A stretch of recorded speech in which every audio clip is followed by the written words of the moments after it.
Okay, so noong isang araw ay nag-viral yung post nitong isang batikang aktor na si Mon Confiado. Okay, and naglalabas siya ng hinaing tungkol sa isang content creator kung saan ginamit ng walang pahintulot ang kanyang larawan at ang kanyang pangalan para sa isang supposed meme na kung tawagin ay copy pasta. Okay? So, pag-usapan natin kung ano yung copy pasta at saka kung anong nangyari dito at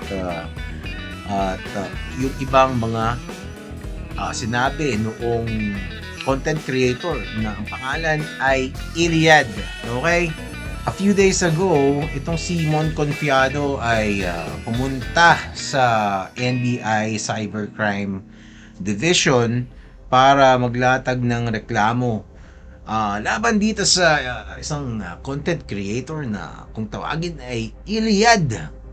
Meron siyang post at open letter para doon kay Iliad nga. So eto, Dear Mr.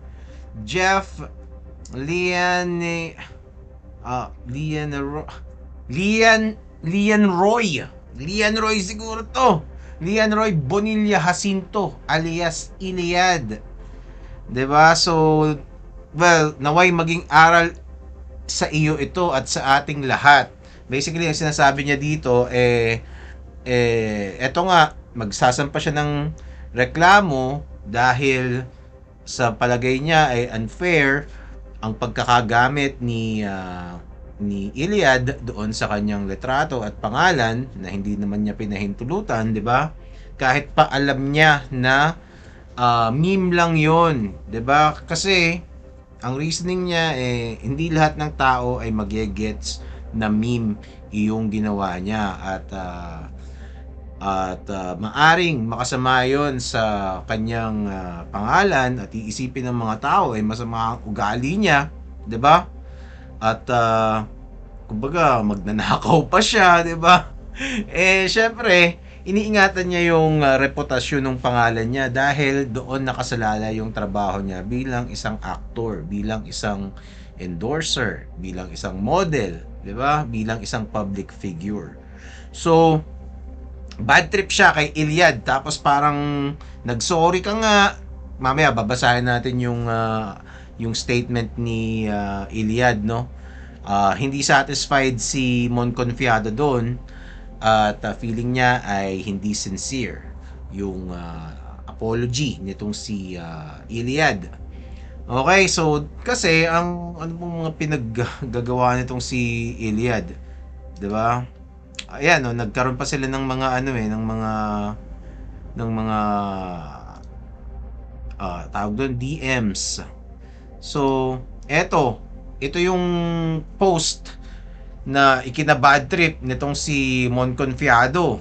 Basically, ang sinabi ni Iliad diyan, ginamit niya yung pangalan ni Mon Confiado at saka yung picture niya parang doon sa meme na I saw X at a grocery store, 'di ba? Doon. So basically, ang ginawa niya ay kinopy paste niya yung storya tapos pinalitan niya lang yung pangalan ng character at ang napili niyang pagtrepan na itong Simon Confiado. Okay? At ang nakalagay dun sa kwento, nakita daw niya doon sa grocery store nga sa Marikina itong si Mon Confiado. Tapos basically naging bastos sa kanya. Gusto niya magpa-picture pero ano siya, binastos siya. Tapos nakita niya magsha-shoplift pa siya ng Milky Way, ng mga chocolate, 'di ba? 'Di ba? Tapos inaway pa niya yung ni Mon Confiado yung kahera nung sinita siya dahil magnanakaw nga siya ng Milky Way. So, basta it is a highly unflattering picture. Kasi itong si Mon Confiado, nakikita mo yan na kung saan-saan sa pelikula, sa TV, 'di ba?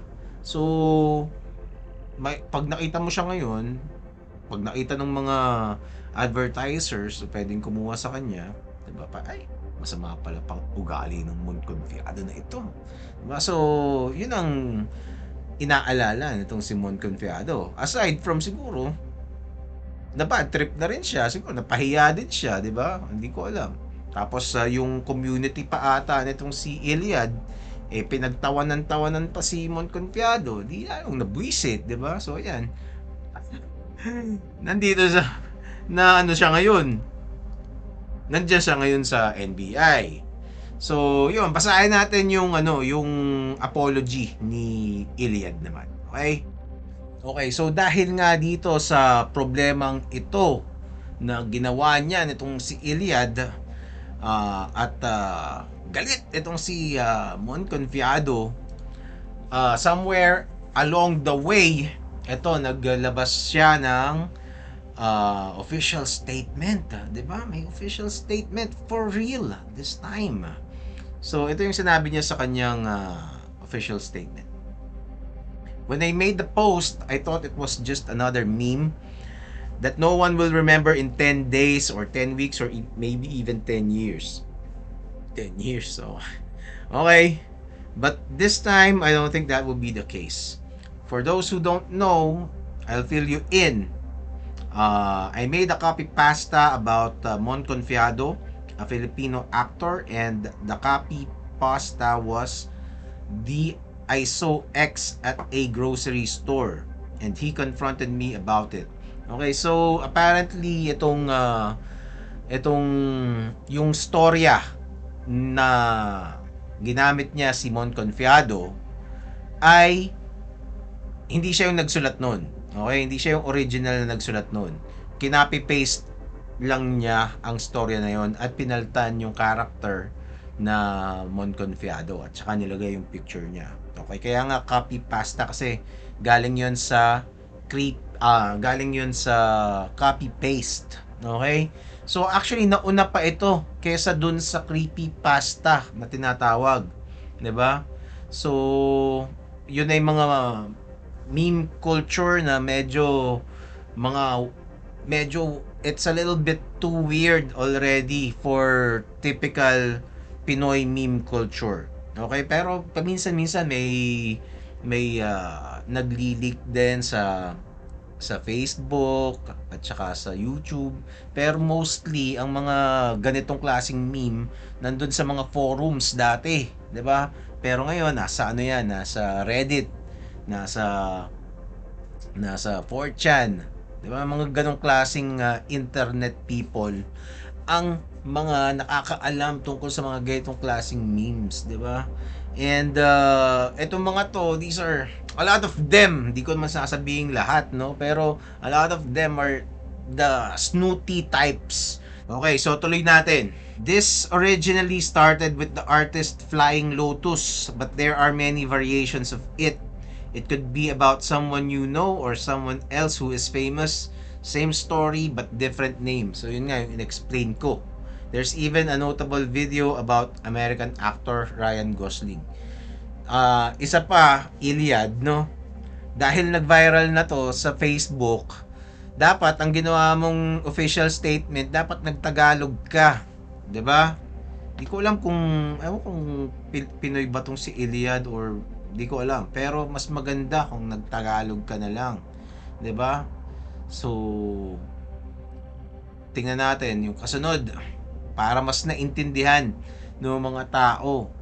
I did the same thing with Mon. I thought it would be a harmless joke because I know my followers won't take it seriously and would even be in with the joke. Note, this post was only exclusive to the Philippines, so no one outside the country saw it until now. But somehow the man himself caught wind of it. He left a few comments which prompted me to put that disclaimer because I don't want the other people to get the wrong idea. He DM'd me asking me to take it down, but I didn't take him seriously and I had hoped that would be the end of it. But it wasn't. I woke up to several posts and articles about the situation with my name on it, and that's when I actually took it down. Yun naman pala eh. Sinabihan ka na eh, 'di ba? Hindi mo naman kilala si Mon Confiado, hindi mo naman kabiruan yun eh. 'Di ba? Diyan ka kasi tambay ng tambay sa Reddit. 'Di ba? Hindi yung totoong mundo 'yan, Iliad. 'Di ba? Ito si Mon Confiado, alam ko mayaman si Mon Confiado eh, pero immersed 'yan sa mga ano, sa mga buhay-buhay, 'di ba? Sa pagkakaalam ko lang ha. 'Di ba? Just going out every day to different sets, 'di ba? And different stories, different kind of people doon sa production. Meron siyang people skills na mukhang di ko alam kung anong klaseng people skills meron ka, Iliad. Pero this is obviously a huge miscalculation on your part. Okay, so which brings me to this part of the letter. I am now addressing the person directly. Person directly ba? May pang ano parang yabang pa ng tono mo dito, Iliad. Okay. Sir Confiado, I know we got off the wrong foot here and I sincerely apologize. You're right that not everyone will understand the copy pasta and will take it as a real story, which is not. This was a big misunderstanding and it was never my intention to paint you in a negative light or taunt you. I should have deleted the post when you asked me to.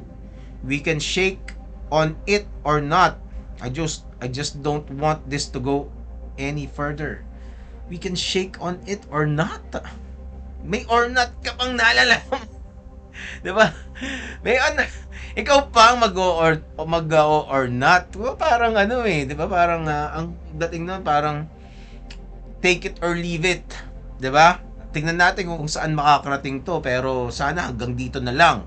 'Di ba? Pero handa ka na dalhin 'to kung saan man makakarating, 'di ba? In my opinion, yung sincerity ng apology mo gets diminished severely, 'di ba? Nabawasan yung sincerity kasi parang kung ayaw mong patawarin bahala ka. Kung ayaw mo, wag mo. Basically, ganun ang sinabi niya. So, it's also for this reason that I'll be locking the comments because they're not gonna contribute anything. Feel free to haha or angry away. Nothing I can do about that. 'Di ba? Iniisip mo pa yung yung magiging reaction, yung likes doon sa post mo. Okay. Priorities, Iliad. Priorities. 'Di ba? So, like everyone else who got cooked before me, I'll be taking a break and hopefully everything simmers down. Once again, I'm sorry. You're a hardworking actor and I have no ill will against you. I'm just a fan who made a dumb joke and I know I'm in the wrong here. None of this changes how I see you as a person and actor. I suppose that's okay. So what did I learn from this? I learned a lot of valuable things, GMRC stuff.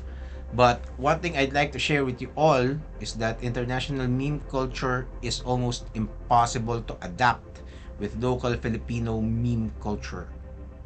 And it was my mistake for trying. Either way, there's always gonna be people who won't get it and take it the wrong way, and you simply can't avoid that. As the old adage goes, think before you click. So yeah, that's about it. See ya. See ya. 'Di ba? 'Di ba parang itong si Iliad talagang pine-preserve niya ang kanyang angas dito sa kanyang apology letter. 'Di ba? 'Di ba? Which I don't think is the right tone to go to. 'Di ba? When you are trying to apologize, 'di ba? Nag-aangas ka pa 'di ba? Hindi ko man sinasabing magmanikluhod ka. Pero hindi ramdam yung sincerity like yung sinabi nga nitong si Mon Confiado dun sa kanyang naunang post. Okay, pero itong sinabi niya dito na it is I'd like to share with you that international meme culture is almost impossible to adapt with local meme culture. Okay, so international meme culture. ito bang copy pasta meron ba sa ano niya? Meron ba niyan sa Korea o kaya sa India, 'di ba? Siguro meron, pero they would have, kumbaga, first of all, I don't think that is the that would be popular. It would not be hindi mahirap isipin na merong version ng copy pasta memes sa kahit anong bansa sa mundo. Okay? But copy pasta memes are not that popular to begin with, even in the US and other Western countries. Much less here in the Philippines. 'Di ba? So, kala niya siguro, kasi yung pag pumunta ka dun sa mga meme pages, hindi rin naman ano yun eh. Hindi rin naman yung pag nakita mo yung mga flood ng mga memes kahit sa Twitter, 'di ba? Sa Facebook lalo na, sa Instagram, sa TikTok, yung mga copy pasta is probably some of the least popular forms of memes in the internet. 'Di ba? Mas maganda yung visual kasi unang-una hindi yung ibang copy pasta hindi naman nakakatawa eh. Sinasabi nila it's supposed to be funny, 'di ba? Pero it's not, 'di ba? Eto, nagtingin ako dito ng mga classic copy pastas. Yung iba medyo familiar ako. So, Navy SEALs, 'di ba? But tungkol sa Al-Qaeda, it's so very geeky. Two, it's so very parang niche, 'di ba? Parang kailangan tropa mo yung mga parang isa lang yung tinatambayan nyo para mag-gets mo. Hindi siya pasok sa sensibilities ng kung ano ang nakakatawa para sa mga Pinoy. Lalo na English, 'di ba? And ako kahit nag-i-English ako, it's katulad nito, Darth Plagueis. Kailangan meron kang meron kang alam tungkol sa Star Wars lore. Alam mo kung ano ba yung Sith, 'di ba? At kung ano-ano pa. Kumbaga kailangan may prep work ka muna na ilalatag bago maintindihan to. So, hindi natin alam kung ano yung klaseng prep work ang kailangan mong mag-gets muna para matawa ka doon sa I saw X in the grocery store na copy pasta, 'di ba? And ang layo nito sa mga mapagtitripan ng mga Pilipino na ituturing nila na memes. Even in the US, di ko alam kung natatawa din sila dito. Madami akong podcast na pinapakinggan sa US, they never mentioned any of this shit. 'Di ba? So, mga napaka nerdo. 'Di ba? Parang mga hardcore geeks. Nothing wrong about being a geek. I am a geek myself, but merong mga tao talaga na nabubuhay sa Reddit and they think that is the world. They think everybody would get them, 'di ba? Doon sa mga kawirduhan nila, 'di ba? Pero kumbaga ilalabas mo yung kawirduhan mo. Tapos ngayon, sabi niya, it was my mistake for trying. Siguro if you really want to, kung fan ka ng copy pasta and you are a creative, then you should try to come up with something na, or at least you should try to Philippinize the meme, 'di ba? Kasi it's really off the sensibilities of the typical Filipino. Or just keep it in your GC, 'di ba? So lalo 'yan, may nakita kang na-booking ka, 'di ba? Pinag-uusapan niyo pala ako 'di ba? Nagpaka-pogi ako dito, nagpakayaman ako, todo-todo, tapos di ko alam kung anong iniisip ni Mon Confiado. Pero syempre makaka-apekto sa pangalan niya kasi yun. Sinabi niya nga dun sa statement niya. So, I suppose yun ang ang ending niyan. But eto na lang siguro masasabi ko kay Iliad, no? I think so nagsampa na siya doon sa NBI, 'di ba? Kasi yung iba, meron ako mga kaibigan, kilala tong si Mon Confiado, may nakwento na sa akin tungkol diyan. I don't know him at all. Okay, si Mon Confiado mismo. Pero meron akong mga narinig na kwento tungkol diyan. Mabait naman daw talaga 'yan. 'Di ba? The guy is an artist. He is an actor, he's a stage actor, a veteran, very good in what he does. He knows what kind of hard work it takes to be as successful as he is. Okay? Alam niyan ang buhay ng kung paano maging isang artist at naiintindihan niyan ang yung konsepto ng copy pasta is not a special concept for him. Gets na gets niya kung ano yan. Okay? The guy has worked with very talented people throughout his career. Okay? Don't think of him as somebody stupid. So that's the first mistake that you need to avoid. Okay? And now, ang kailangan mong gawin dahil mabait siya, most likely papatawarin ka niyan. 'Di ba? Kasi nagpapanik na siya eh. Magpapa ano na siya eh. Magpapa GoFundMe na ata itong si o pinag-iisipan na niya na magpa GoFundMe. Kahit bad trip sa yung si Mon Confiado, the guy is not a monster. Okay? I don't think he is. 'Di ba? And magpakumbaba ka ng maayos at mag-sorry ka ng maayos, 'di ba? Tawagan mo, magbigay ka ng mas matinong statement, papatawarin ka niyan. Kumbaga ipakita mo sa kanya that you have learned your lesson. I don't think there is a reason for him not to forgive you. Okay? Like kasi itong unang sabi niya parang sana'y maging aral sa iyo ito at sa ating lahat. He probably just really wanted you to learn your lesson and others too, like he said. Okay, so do not despair. 'Di ba? Kaya mo pang hilutin 'yan. Simon Confiado, ano bang mapapala niyan sa iyo, 'di ba? Pero wag kang mag-angas. Yun lang. Yun lang ang kailangan mong gawin. Huwag kang mag-angas. Iliad. Magpakumbaba ka at ipakita mo ang iyong sincerity para matapos ang problema mo. Okay? Diskarte mo na yan. Okay? So, yun lang. Paalam.